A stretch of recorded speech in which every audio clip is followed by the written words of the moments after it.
오늘 본문 말씀을 보시면 하나님의 말씀을 통해 우리가 다음과 같은 귀한 영적 원리를 발견할 수 있습니다. 내 생각들은 너희 생각들이 아니며 내 길들은 너희 길들이 아니니라. 주가 말하노라. 하늘들이 땅보다 높음 같이 그렇게 내 길들은 너희 길들보다 높고 내 생각들은 너희 생각들보다 높으니라. 우리가 삶을 살면서요, 이 불가능하다고 생각하는 상황, 끝이라고 생각하는 상황을 누구나 한 번쯤은 처해 봤을 것입니다. 그러면서 우리의 삶에 이런 어려움과 또 막막함이 찾아올 때, 이것이 왜 특히 우리 믿는 그리스도인들에게도 생겨나는가 우리가 생각해 볼 수 있습니다. 먼저 첫 번째로요, 우리의 삶에 여러 가지 문제와 어려운 일이 닥치는 이유는 성경에서 다음과 같이 크게 네 가지로 얘기하고 있습니다. 첫 번째는 죄로 인해서 저주받은 세상에 우리가 살고 있기 때문입니다. 두 번째는 사탄의 공격으로 인해서 때로는 그 어려움이 있을 수 있습니다. 세 번째는 인간의 자유의지, 즉 우리가 삶을 살면서 하나님께서 우리에게 선택할 수 있는 참 자유의지를 허락해 주셨는데 그 선택에 따른 책임이 우리에게 오기 때문에 때로는 어려운 일을 직면하기도 합니다. 그리고 또 때로는 하나님의 시험과 또 우리의 믿음의 연단을 위해서 하나님께서 우리에게 문제를 허락하시는 경우가 있다는 사실입니다. 근데 특히 이 네 번째에 우리가 생각을 해볼 때 하나님께서 종종 우리를 이유를 우리가 알 수 없지만 우리를 참 이 사람으로서 이 불가능한 상황으로 이끄시는 경우가 있다는 거죠. 막막함에 도달하게 막막한 곳에 도달하게 하시는 때가 있다는 것입니다. 그럴 때마다 사실 인간적으로요, 저 역시도 그렇지만 우리가 첫 번째로 나타나는 이 반응은 바로 이 좌절과 절망이죠. 하나님께서 그러한 우리의 연약함을 아십니다. 근데 성경에서도요, 이 보면요, 이런 막막한 경우들이 성경에 참 많이 있습니다. 왜냐하면 성경은 단순한 하나의 종교의 서적이 아닌 우리 인간의 삶과 모습이 그대로 담겨 있는 내용이 있기 때문이죠. 우리가 첫 번째로 생각해 볼 수 있는 게 바로 모세입니다. 모세. 파라오가 이제 군대가 뒤를 쫓아오고 있는 상황에서 막막한 그 홍해 바다에 모세가 섰을 때 그의 심정이 과연 어떠했을까요? 우리가 한번 생각해 볼 수 있습니다. 또 다른 예시로는 예수님께서 나타나셨지만 제자들이 예수님보다 앞서 배에서 이제 건너가고 배를 타고 가고 있을 때 이 폭풍우를 만났을 때 그들의 마음이 얼마나 참 노심초사했을까요? 얼마나 막막했을까요? 또 다른 예로 요셉을 우리가 생각해 볼 수 있습니다. 요셉은 비전이 있는 사람이었지만 그의 현실은 그 비전과는 철저하게 다른 이 감옥에서의 막막한 이 상황을 마주했을 때 우리가 만약 이 성경 속의 인물들이 처한 막막함을 우리 삶 속에 한번 비교해 봤을 때 혹은 내 경험에 비춰 봤을 때 참 그들의 삶 또한 산 사람으로서 참 막막했을 거다. 참 좌절하고 참 어려웠을 거다라고 생각해 볼 수 있습니다. 이러한 때 우리는 절망에 빠질 수밖에 없다고 생각할 수 있는 것이죠. 우리가 살면서 가끔 이런 순간을 맞이합니다. 이젠 정말 끝이구나. 기도해도 끝이 안 보인다. 그리고 내가 붙들고 있었던 것들이 어느 날 갑자기 모든 것이 다 무너져 버리는 순간이 올 때도 있다는 것이죠. 그럴 때마다 우리가 혹시 하나님이 나를 버리신 건 아닌가? 내 인생에 이런 일들을 왜 내가 맞이해야 하는가? 혹은 내 인생이 여기서 이제는 멈추는 것이 아닌지 두려울 때가 모든 사람에게 있다는 것이죠. 우리 본문 말씀의 이 내용이 되는 이사야서에 있는 이스라엘 백성들 역시 이러한 시간을 통과했다는 것을 우리 기억할 수 있습니다. 이사야서 1장부터 39절 그리고 남은 하반절 27절의 내용은 대조가 되는데 39절까지 내용은 심판에 대한 내용입니다. 계속해서 예루살렘과 그 유다를 향해서 이사야 대언자가 심판을 경고합니다. 우상 숭배를 버리도록 왕들과 또 제사장들이 회개하도록 백성들이 하나님께 나아가도록 그렇지 않다면 이 대제국들을 의해서 특히 이 아시리아와 또 이 바벨론에 의해서 무너질 것이다.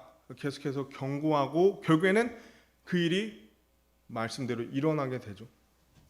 그때 아마 이 백성들과 이스라엘 입장에서 완전히 이제는 한 왕국이 멸망함과 동시에 우리의 그 정체성, 우리의 인생까지도 끝이 났구나. 이제는 모든 것이 끝났구나라고 생각해 보이고 또 실제로 완전히 끝처럼 보이는 순간과 사건이었다는 것을 우리가 기억해 볼 수 있습니다.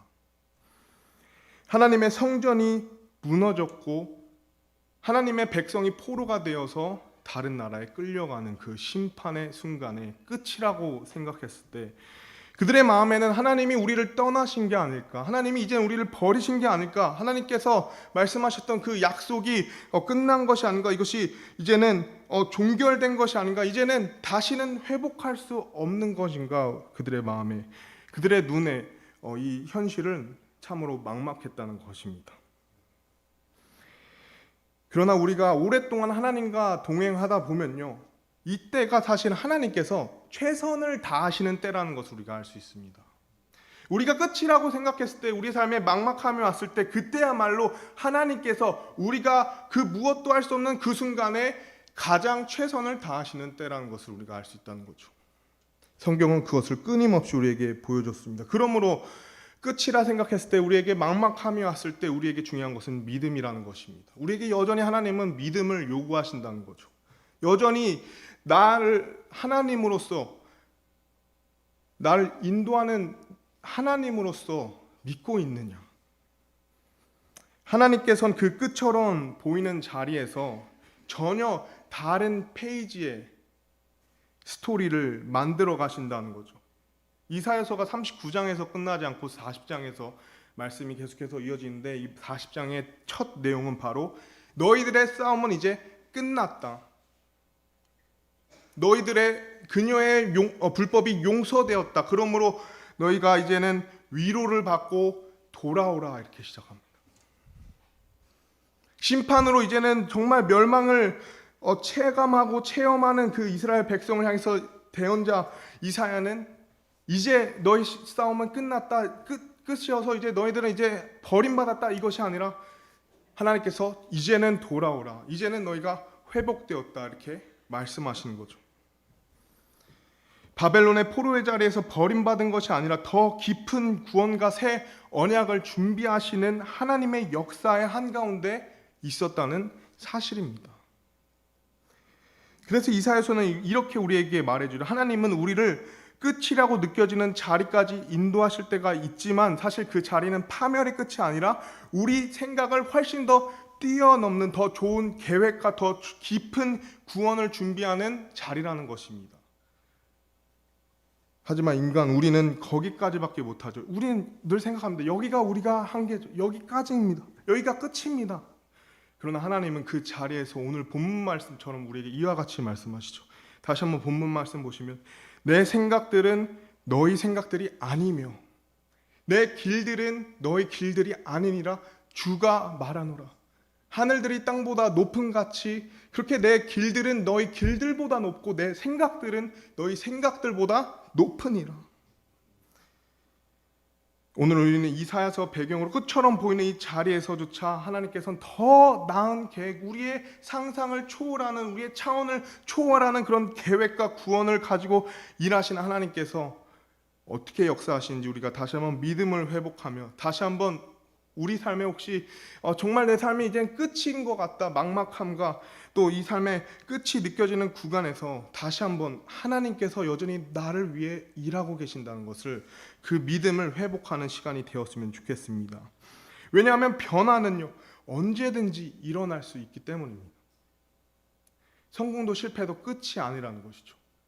우리가 끝이라 생각하는 순간 하나님께서 언제든지 변화를 일으키실 수 있다라는 사실입니다. 하나님께서 우리가 이해할 수 없는 많은 일들을 행하시죠. 우리는 우리의 상황이 결코 변하지 않는 순간에 운명론적인 사고방식을 갖기 쉽습니다. 아, 정말 끝이구나. 내 운명은 여기까지구나. 문제는 이런 문제가 오랫동안 방치될 때 이것이 더 깊어진다는 것이죠. 5년 혹은 10년, 어떤 사람들에게 평생에 풀리지 않는 문제, 이런 것을 반복된다면 이것이 계속해서 지속될 거라는 생각에 사람의 마음이 점점 더 이 신앙으로부터 멀어지게 된다는 것이죠. 이 변화라는 말이 허무하게 들릴 뿐만 아니라 다른 사람들의 간증조차도 와닿지가 않는 것입니다. 다른 사람의 이 간증이 다른 사람 세계의 이야기처럼 들리게 된다는 거죠. 저 사람은 뭐 특별하니까, 저 사람은 뭐 더 믿음이 좋으니까, 저 사람은 더 하나님의 호의를 받으니까 저런 간증이 있는 거지, 왜 나한테는 있지 않을까, 나한테는 일어나지 않을 거야, 이렇게 생각할 수도 있다는 것이죠. 소망이 아니라 이 체념이 우리의 어떤 기준이 되는 그런 참 악영향을 우리가 계속 갖고 있을 때 우리는 이 불쾌한 상황 속에서 결코 벗어나지 못할 수가 있다는 것입니다. 이것이 우리의 삶에 계속해서 뿌리를 내릴 때 우리의 삶에 영향을 계속 미치게 된다는 거죠. 직장 생활을 가서도 그렇고요. 또 가정 안에서도 마찬가지입니다. 끊임없는 불화와 여러 가지 갈등과 도무지 내가 해결하고 싶어도 해결되지 않는 이런 상황 속에서 이 자녀 간의 어떤 갈등이 있을 수 있고 또 부부 간의 갈등이 있는데 이것이 해결이 안 되고 계속해서 한다면 이제 계속 내가 나름대로 믿음으로 나아가려 하는 그 의지력이 점점 더 내려놔지고 저 사람은 변하지 않아. 이 일들은 변하지 않을 거야. 하나님이 이 일에 대해서 관심이 없으신 것 같아. 이렇게 우리의 마음이 낙심하게 되는 거죠. 이 상황에 대한 낙심이 결국엔 하나님을 향한 낙심으로 변하게 된다라는 것입니다. 사역도 예외가 아니죠. 사역에 변화가 없고 교회가 여전히 미지근하고 또 새로운 영혼들이 방문하지 않는다면 우리의 마음이 녹아내릴 수 있다는 거죠. 그런 결론을 내릴 수 있는 것입니다. 변화는 일어나지 않을 거야 라고 단정 지을 수 있다는 거죠. 말하진 않아도 내 마음이 그렇게 믿어버릴 수 있다는 것입니다. 그래서 중요한 것은 문제가 발생했을 때 이것이 참 시간이 지남에 따라 우리의 마음을 무너뜨리는 그런 어떤 상황에 우리가 직면해 있을 수 있다는 것이죠. 어떤 문제를 지속해서 갖고 있는 사람의 마음에는 결국에는 기도로 간절히 하나님께 기도하는 순간이 있겠지만 그 문제가 해결되지 않으면 결국 하나님을 찾지 않게 될 수도 있다라는 것입니다. 스스로 그 문제를 해결하려 혹은 하나님의 말씀으로 보여주신 그 방식대로가 아닌 이젠 내 인간적인 내 육신적인 방법으로 그것을 해결하려고 하는, 그러나 그것은 모든 것이 악순환이 된다는 것이죠. 하나님께 왜라는 것도 묻지 않고 또 어떻게 해야 될지도 묻지 않는 그런 신앙적 침체가 이제 체념이 되어서 올 수가 있다는 것입니다. 기도가 현실을 바꿀 수 있다 믿지 않을 수도 있죠. 하나님이 아니라 이 패배감이 우리 마음의 주인이 될 수 있다는 겁니다. 우리가 투덜댈 수 있죠. 배우자가 안 변해, 자녀가 변하지 않아, 교회가 변하지 않아, 사역지가 꿈쩍도 하지 않아. 하나님은 역사하실 수 있다 하지만 여기만큼은, 내 삶만큼은, 내가 갖고 있는 이 문제의 장소만큼은 여기는 예외라고 생각할 수 있죠. 더 이상 아무런 변화가 있지 않고 더 안 좋아질 거야, 더 막막해지는 그 순간에 오늘 저녁 우리가 기억해야 될 놀라운 사실은 다시 한번 바로 그 자리에서 하나님께서는 변화를 시작하신다는 사실입니다. 사람들이 완전히 포기한 순간에, 끝이라고 정의한 그 순간에, 그 시간에 이스라엘이 스스로 폐허 속에서 그들이 포로로 갔은 그 순간에 하나님께서는 역사하신다는 사실을 우리가 기억해야 합니다. 하나님께서는 우리의 차원이 다른, 전혀 다른 이야기를 만들어가고 계신다는 것입니다. 우리의 마음에 어떤 믿음이 필요하나 끝이 아닌 우리는 하나님 안에서 내 상황은 언제든지 변화될 수 있다는 것, 더 이상 끝이 아니라는 것, 여전히 그 막막함 속에 하나님이 길을 만드시고 그 길로 인도해 주신다는 그 믿음이 필요하다는 것을 우리가 명심해야 된다는 것이죠. 우리는 하나님과 동행하고 하고 있고 우리 하나님께서는 항상 일하고 계신다는 거죠. 하나님은 신실하십니다. 하나님은 선하시죠. 우리의 삶에 정적인 것이 단 하나도 없습니다. 하나님께서는 끊임없이 우리를 어딘가로 이끌어가기 원하신다는 거죠. 그리고 그 가장 중요한 인도함의 목적은 바로 우리에게 가장 좋은 것을 주시기 위함인 것입니다. 기억하시기 바랍니다. 우리 주 하나님은 위로자일 뿐만 아니라 인도자이십니다. 기억하시기 바랍니다. 하나님은 인도자이실 뿐만 아니라 길을 만드시는 창조주 하나님이시라는 거죠. 우리가 기억할 것은 하나님은 길을 만드실 뿐만 아니라 성경에서 바다를 가르시는 분이죠. 더 놀라운 것들은 이 시간 우리가 모두가 감사할 것은 비록 우리가 바다를 가르는 그 기적을 보지 못했지만 하나님께서는 바다를 가르실 분뿐만 아니라 바로 이 천국 하늘로 우리가 이 세상을 떠나서도 그 길을 만드시고 그 길을 이끄시는 구원자이시라는 것이죠. 그렇기 때문에 오직 우리가 그분을 믿고 따를 때 우리 인생의 끝은 없다라는 사실입니다. 우리 인생의 끝은 없죠. 더 나은 곳으로 우리를 변화시킨다는 거죠. 변화는 언제나 일어날 수 있다는 거죠. 우리가 좋을 때도 우리가 안 좋을 때도 결코 끝이 아니라는 사실입니다. 에스더서를 보면요, 우리가 알다시피 아하수에로 왕의 총리였던 하만이 어떤 계획을 치르냐면 유대인들을 멸절시키려는 음모를 꾸밉니다. 그는 에스더의 부모가 죽은 후 그녀를 자기 딸처럼 키운 그 모르드게를 굉장히 미워했죠. 그 민족을 미워했습니다. 하만은 유대 민족을 악한 사람들이라는 것을 왕에게 속여서 결국엔 그 왕의 칙령에 의해서 결국엔 유대인들이 모두 멸절당할 그 위기에 처해져 법령이 내려졌습니다. 뿐만 아니라 이제 하만은 모르드게를 매달기 위해서 알다시피 어떻게 되죠? 그 교수대까지 준비하게 되죠. 하만의 계획은 굉장히 철저했습니다. 굉장히 분명했습니다. 그리고 굉장히 잘 진행이 됐습니다. 하만의 입장에선 그 일들이 굉장히 잘 풀렸다는 것이죠. 엄청난 위기였고 어떠한 그 방법이 없었던 그 순간에 우리가 이 에스더의 말씀을 보면 참으로 놀라운 일이 일어나게 됩니다. 6장과 7장을 읽어보면 에스더가 자기 민족을 위해 중보할 때 교수대에 매달린 사람은 모르드게가 아니라 바로 하만이었다는 것을 우리가 볼 수 있죠.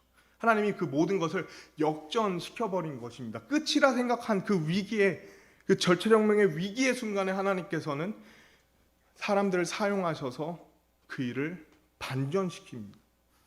철저한 사람의 계획과 사람의 생각에 의해서 모든 것이 이루어질 수 있다는 그 찰나에 하나님이 그 일을 바꾸므로 그것을 세운 자가 매달리게 되는 에스더 말씀을 통해서 우리는 하나님께서는 언제든지 변화를 일으킬 수 있는 분이라고 믿을 수 있다는 것이죠. 상황이 아무라 하더라도요, 변화는 언제나 일어날 수 있다는 거죠. 다만 이 변화라는 것이 하룻밤 사이에 일어나는 것은 아닙니다. 우리에게 필요한 것은 인내가 필요한 것이죠. 때때로 그것이 하루 만에 될 수도 있지만 1년이 될 수 있고 몇십 년이 걸릴 수도 있습니다. 그러나 중요한 사실은요, 이 터널의 끝이 보기 전에 하나님은 이미 그 계획 안에 모든 것을 다 준비하고 계신다는 거죠. 우리 인생의 많은 갈등과 어려움 속에 우리는 하나님 안에서 여전한 소망을 발견할 수 있다는 사실입니다. 근데 안타까운 것은 어려운 상황에 처한 사람들이 이 매우 현명하지 못한 결정을 하는 경우가 참 많다는 것이죠. 제가 들은 어떤 미국에서 들은 목사님이 항상 얘기하시는 지혜 중 하나가 인생의 가장 안 좋은 순간에 큰 결정을 하면 안 된다는 것입니다. 사역지를 옮긴다든지 아니면 교회를 옮긴다든지 오히려 그 순간에 더 인내하고 모든 것이 평탄해질 때 하나님의 뜻을 또 구하는 그런 어떤 자세가 필요하다는 것이죠. 근데 문제는 모든 사람이 연약하기 때문에 이런 어려움 속에 우리의 갈등 속에 현명하지 못한 결정들을 할 수 있다는 것입니다. 그것이 잠재적으로 자신의 삶뿐만 아니라 다른 사람들의 삶에 영향을 미치는 큰 결정을 내릴 수 있다는 것이죠. 그런 사람들의 특징이 무엇이냐면 바로 그들은 대응하기보다는 이 반응을 한다는 것입니다. 대응하기보다 반응을 한다. 많은 사람들이 변화 앞에서 대응하기보다 반응을 한다는 거죠. 도움을 얻기 위해서 하나님께 부르짖는 것보다 그 상황을 어떻게든 해결하려 본능적으로 움직이는 거죠. 그래서 반응이라는 것이 무엇이냐? 이 반응이라는 것은 바로 무의식적으로 하는, 자동적으로 하는 반응을 말하는 것입니다. 즉, 이 반응의 중심은 감정이 되는 거죠. 순간에 이 감정에 의해서 자동적으로, 충동적으로 튀어나오는 행동이 되는 것이죠. 깊은 생각이나 숙고함이 없이 그 현재 감정에 젖어버려서 행동하게 되는 것을 뜻합니다. 이에 비해 이 대응이라는 것은요, 의식적이고 의도적인 반응이라는 것을 생각해 볼 수 있습니다. 특히 우리 그리스도인들에게는 믿음이 될 수 있죠. 믿음. 즉, 이런 어떤 인생의 순간에 자극이 찾아옵니다. 그러나 이것을 의식적으로 판단하고 선택하고 하는 행동을 말하는 것이죠. 감정이 아니라 이 가치 혹은 어떤 내 삶의 신앙의 어떤 그 지혜의 원리들에 의해서 내가 감정적인 반응이 아닌 숙고된 반응, 행동을 말하는 것입니다. 근데 많은 사람들이 이 대응을 하기보다 반응을 하기 때문에 그런 인생의 어려운 순간에 현명치 못한 모습들을 보인다는 것이죠. 중요한 것이 무엇이냐? 우리는 반응하는 사람이 아닌 대응하는 그리스도인이 돼야 된다는 것입니다. 물론 이것이 쉽지 않습니다. 저도 이것이 참 어렵습니다. 그러나 중요한 것은 우리의 삶이 계속돼서 하나님 말씀 가운데 우리가 훈련이 되었을 때 우리 안에 있는 이 자극이 순간의 반응으로 이어질 수 있지만 그 반응을 우리가 다시 한번 하나님께 맡기면서 우리가 대응하는, 끊임없이 하나님의 뜻을 기다리고 또 믿음 안에 거하는 우리의 모습이 이루어져야 된다는 것이죠. 우리가 그렇기 때문에 가끔 우리가 생각을 해볼 때 우리가 대응하기 가장 좋은 생각이 바로 우리의 관점의 변화입니다. 인생에 어려운 문제가 왔을 때 우리가 생각해야 될 것은, 물론 사람마다 다를 수 있지만 단순히 이 문제가 내 인생의 전부가 아니라는 것을 우리가 빨리 깨우쳐야 된다는 거죠. 즉, 살면서 좋은 일이, 감사할 일이 우리에게 참 많습니다. 근데 사람은 연약하게도 안 좋은 일이 생기면 그 안 좋은 일을 끝까지 집중하죠. 그게 좋은 일이 100가지고 안 좋은 일이 딱 한 가지 발생해도 그 안 좋은 일에 한 가지에 집중하는 게 우리라는 거죠. 그래서 우리 생각이 바뀌어야 된다는 거예요. 좋은 일들이 이렇게 많은데 왜 우리는 한 가지 일에, 그 안 좋은 일에만 집중하는가? 우리가 주변을 보면 참 감사할 일들이 많은데 왜 우리는 한 가지 안 좋은 일에만 집중을 하게 되는가? 다시 한번 우리의 생각과 관점이 바뀌어야 되죠. 우리를 격려해주고 도와주는 좋은 사람이 100명이 있을 수 있습니다. 그러나 때로는 우리가 우리에게 문제를 주는 단 한 사람 때문에 우리의 삶이 망가지는 경우가 많다라는 것이죠. 왜냐하면 그것은 우리가 반응하는 사람이 되기 때문이죠. 우리가 대응을 한다면 나를 격려해주고 또 내가 감사할 수 있는 일들을 찾을 수 있는데, 우리 삶에 분명히 100가지 축복이 있을 수 있습니다. 복들이 있을 수 있지만 문제는 우리가 직면하고 있는 도저히 풀리지 않을 것 같은 그 문제 하나에 우리의 모든 신경을 간에 에너지를 다 쏟는 경우가 있다는 것입니다. 왜죠? 우리가 대응하는 사람이 안 되기 때문인 거죠. 내가 힘들거나 또 힘든 상황에 처했을 때, 그러므로 우리가 기억해야 될 것은 바로 우리는 그 문제를 바라보는 것이 아니라 그 문제를 해결할 수 있는 우리 주 예수 그리스도를 바라봐야 된다는 것입니다. 우리의 시선이 믿음을 통해 하나님을 바라봐야 된다는 거죠. 내 문제는 너무나도 무겁지만 그것을 하나님께서 해결해 줄 수 있다는 그 믿음을 가져야 된다는 거죠. 그리고 중요한 것은 그 순간 하나님께서 나에게 무엇을 하길 원하는지 우리가 그 말씀으로 하나님 뜻을 발견해야 되는 거죠. 내 문제에 대한 답은 사실 하나님 말씀 안에 찾을 수 있기 때문입니다. 제가 이 말씀을 준비하면서 이 찬양이 생각이 났는데, 이게 찬송가에 있는 줄 알았는데 못 찾았습니다. 근데 이 찬양이 갑자기 생각이 났는데 이게 참 좋은 가사인 것 같아요. 아마 아시는 분들은 아시겠지만, 주께서 내 길 예비하시네라는 되게 심플한 멜로디인데 그게 자꾸 이렇게 생각이 나고 울펴지게 되더라고요. 주께서 내 길 예비하시네, 주께서 내 길 예비하시네, 나의 하루하루를 주를 위해 살리라, 주께서 내 길 예비하시네. 주님이 매일 우리의 길을 예비하고 인도하시기 때문에 우리가 주를 위해 하루하루 살아갈 수 있다는 거죠. 우리의 일이 잘 풀릴 때도요, 우리의 일이 참 어렵고 힘들 때도 우리의 마음속엔 여전히 주를 위해 살리라 고백을 할 수 있는 것이죠. 불가능 상황 앞에서 수십 번의 어려운 시련과 우리 영적 싸움을 우리 그리스도인으로서 살아갈 때 모든 경우에 우리가 이 선택의 기로 앞에 우리의 육신적인 반응의 선택을 하고자 하는 우리의 이 육신을 억누르고 살아가는 것이 쉽진 않지만 오늘 이 시간 우리가 기억해야 될 것은 문제에 집중하지 마시기 바랍니다. 즉 하나님의 능력에 우리의 초점이 맞춰져야 된다. 하나님의 능력에, 하나님의 때에. 문제에 집중하다 보면 문제는 커지기 마련입니다. 그러나 문제보다 크신 하나님을 바라본다면요, 문제는 작아지게 되죠. 하나님께서 언제나 우리의 발걸음을 인도하셨다는 것을 우리가 기억해야 합니다.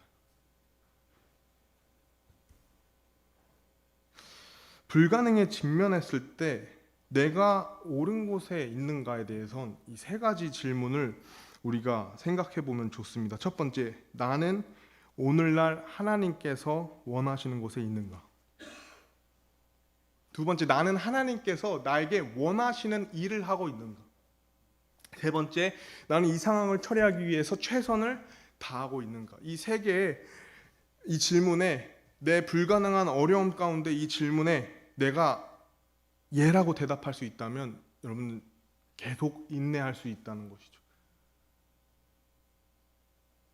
이 질문을 한번 생각해 보시기 바랍니다.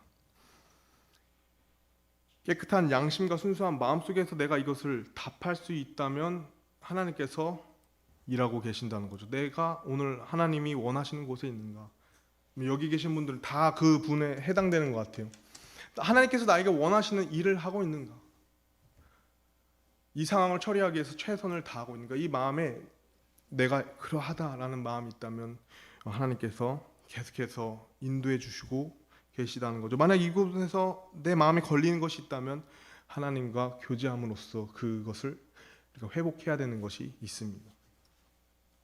때로는 환경에 대한 부분을 물어볼 수 있지만 그러므로 나에 대한 이 질문을 해야 될 때도 있는 거죠. 나라는 자신 앞에서 또 때로는 문제가 발생할 수 있도록 상황에 대해서 문제가 아닐 수가 있다는 거죠. 그 모든 것의 원인이 나로부터 비롯될 수 있다는 것입니다. 일단 목사님께서 사모님이 굉장히 갑자기 아프신 상황이 생겨서 병원에 급하게 간 상황이 생겼는데 미국에서 제가 설교를 들은 일화 중에 하나가 그 목사님께서 무릎을 꿇고 간절히 기도하는 시간을 가지면서 자신이 미처 인지하지 못한 그 죄의 문제를 깨닫게 되고 그것을 자백함으로써 그 사모님이 또 이제 회복되는 그런 일들도 있다는 거죠. 그래서 환경과 문제가 그 외적인 부분으로부터 올 수 있지만 때로는 내 내면의 문제가 될 수 있다는 것입니다. 그 부분에서 우리가 생각해 볼 수 있는 세 가지는 바로 내가 바꿔야 할 상황이 있는지, 혹은 내가 이 상황을 개선하기 위해서 변화할 의지가 있는지, 또 나는 이 관계를 개선하기 위해서 내 삶을 조정할 의향이 있는가. 만약 이 문제에 대해서 내 자신이 바뀌어야 되는 부분이 있다면 하나님께서는 이 문제를 통해 나를 더 좋은 성숙한 그리스도인으로 만들기 위함인 것이죠. 그래서 단순히 이 문제와 어려움이 우리의 삶을 무겁게 하지만 때로는요, 이것이 우리에게 아이러니하게도 선한 유익을 줄 수 있다는 거죠. 나를 더 정금같이 하나님께서 만들어 주실 수 있다는 것입니다. 우리가 실패 앞에서 이런 일들이 있고 또 때로는 성공하는 이 삶 속에서도 이 원칙은 동일하게 적용될 수 있다는 거. 내가 잘 될 때도 변화는 언제나 일어날 수 있다는 사실을 우리가 기억해야 돼. 우리 절대 교만해서는 안 된다는 거죠. 모든 것이 다 잘 될 때 오히려 우리는 그때 더 하나님 앞에 엎드려 하나님을 더 의지해야 된다는 사실을 우리가 기억을 해야 됩니다. 물론 우리가 영적인 승리와 또 이 과거의 여러 성공으로 인해서 하나님께 감사할 수 있지만 중요한 것은 그것 안에서 우리가 자만하는 것이 아니라 오히려 그 안에서 하나님 앞에 겸손해져야 된다는 거죠. 때로는 우리가 가장 높은 곳에 내 삶에 가장 정점을 찍은 순간에 이제 이만하면 됐지, 또 때로는 그 성공 앞에서 우리 삶을 끝으로 정의 내릴 수 있습니다. 물론 모든 사람이 그렇으면 좋겠죠. 가장 내 인생의 정점을 찍었을 때 내 인생이 아름답게 끝났으면 좋겠다 생각할 수 있지만, 중요한 것은 하나님께서 매일 내 삶에 전진하기를 원하신다는 것, 매일 하나님 앞에 신실하기를 원한다는 것. 만약 내 인생의 가장 높은 곳에 지금 승리하는 삶을 산다면 하나님께서 원하시는 것은 또 다른 영적 전투를 원하신다는 것, 또 다른 삶의 신실함을 요구하신다는 것입니다. 우리가 계속해서 신실해야 된다는 거죠. 왜냐하면 변화는 언제나 가능하기 때문입니다. 성공할 때나 실패할 때나 우린 가능하다는 거죠. 사역의 좋은 시작이 좋은 끝을 보장하는 것이 아니죠. 가정의 좋은 일이 좋은 끝을 보장하는 것이 아닙니다. 내 인생의 좋은 일들이 좋은 일로 끝나면 좋지만 그것이 아니라는 사실을 우리가 계속 기억할 때, 우리가 해야 될 것은 하나님 앞에 계속해서 우리의 인생을 맡기고 하나님의 인도하심을 따라가야 되는 것입니다. 그래서 형통할 때 우리는 너무 높아지면 안 되고, 어려울 때 오히려 너무 깊게 가라앉을 필요가 없다라는 사실입니다. 성공도 실패도 영원하지 않는다는 것이죠. 우리가 잘 아는 전도서 11장 4, 5절 말씀에 다음과 같이 나와 있죠. 바람을 살피는 자는 씨를 뿌리지 못할 것이요 구름들을 주목하는 자는 거두지 못하리라. 영의 길이 무엇인지, 또는 아이벤 여자의 태 속에서 뼈들이 어떻게 자라는지 내가 알지 못하는 것 같이, 모든 것을 만드시는 하나님의 일들도 그렇게 내가 알지 못하느니라. 하나님의 일을 우리가 알 수 없기 때문에 우리가 좌절할 때도 여전히 하나님의 선하심을 믿을 수 있다는 것이죠. 우리가 인생이 잘 될 때 우리가 자만해야 되지 않는 일은, 또 그 일이 어떻게 달라질지 모르고 오직 하나님께서 그 일을 아시기 때문이라는 것이죠. 우리 인생의 때로는 이 만족함의 영역에서 우리가 아무 일도 하지 않는다면, 우리가 이 바람이나 비 때문에 때로는 우리 삶이 위축되었다면 결코 어떤 일도 행할 수 없다라는 사실을 기억을 해야 됩니다. 그래서 우리는 마지막 결론으로, 적용으로요, 어떻게 우리 삶을 끝이라 여기지 않고 변하는 하나님의 역사하심에 우리의 삶을 계속해서 밀고 나갈 수 있는지 세 가지를 살피고 마치고자 합니다. 첫 번째는 기도를 해야 합니다. 왜냐하면 기도는 모든 것을 변화시키기 때문이죠. 불가능한 상황에서 하나님께 가져가는 것은 사실 이 인생의 모든 상황에서 항상 새로운 것과 새로운 관점을 우리에게 보여주기 때문입니다. 우리의 이 막막함에, 오늘 이 본문 말씀을 생각했을 때 우리의 생각에 이 막막한 일이 하나님의 생각에는 전혀 문제가 되지 않는 거죠.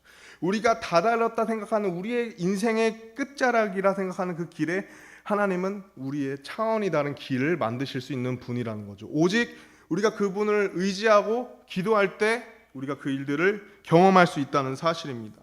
두 번째는 하나님을 찾고 그분의 말씀을 우리가 묵상해야 한다는 것이죠. 우리가 기도하는 마음으로 하나님의 말씀을 펼치면 하나님께서는 이 모세에게 보여주셨던 기적의 일을 오늘날 우리의 삶에도 이루어 주실 수 있다는 것을 우리가 발견할 수 있다는 것입니다. 하나님의 위대한 일을 우리가 또 기대할 수 있다는 거죠. 마지막 세 번째는 바로 경건한 사람들의 조언을 우리가 들어야 된다는 것입니다. 우리가 그런 삶의 경험이 단순히 우리에게만 있는 것이 아니라 앞서간 믿음의 선배들, 또 경건한 사람들이 겪었기 때문에 귀한 조언을 들을 수가 있는 것이죠. 결론으로 인생에 우리가 변화를 이루고 싶다면 먼저는 하나님의 말씀을 믿어야죠. 하나님을 믿을 수 있죠. 그러면서 우리의 삶의 방향은 주님 안에서 우리가 성숙해질 수 있는 그 일을 추구하는데 전념해야 된다는 것입니다. 하나님 안에서 우리가 성숙해질 수 있는 일을 추구하는 것, 그것을 전념하는 것, 여러 가지가 있지만 저는 이 시간 딱 한 가지 여러분께 도전하고 싶습니다. 바로 영혼을 구령하는 일입니다.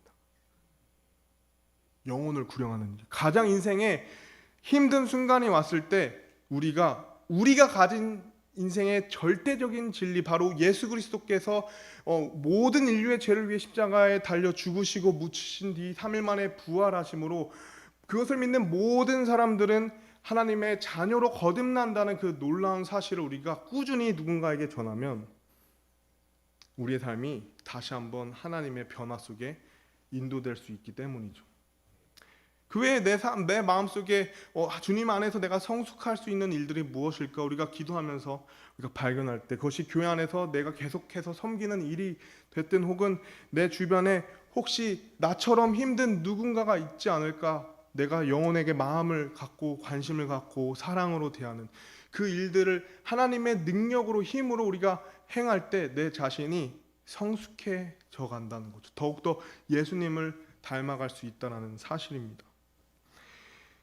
주님 안에 성숙해질 수 있는 일을 추구하는데 우리가 전념하고 무엇보다 모든 것을 하나님의 손에 맡기고 또 그분이 원하시는 결과에 우리가 모든 것을 믿음으로 맡길 때, 그리고 그 이후에 하나님께서 계속해서 나를 인도해 주실 거라는 그 마음의 확신 가운데 우리가 나아갈 때 이 변화는 우리 삶에 계속해서 이루어질 수 있다는 사실입니다.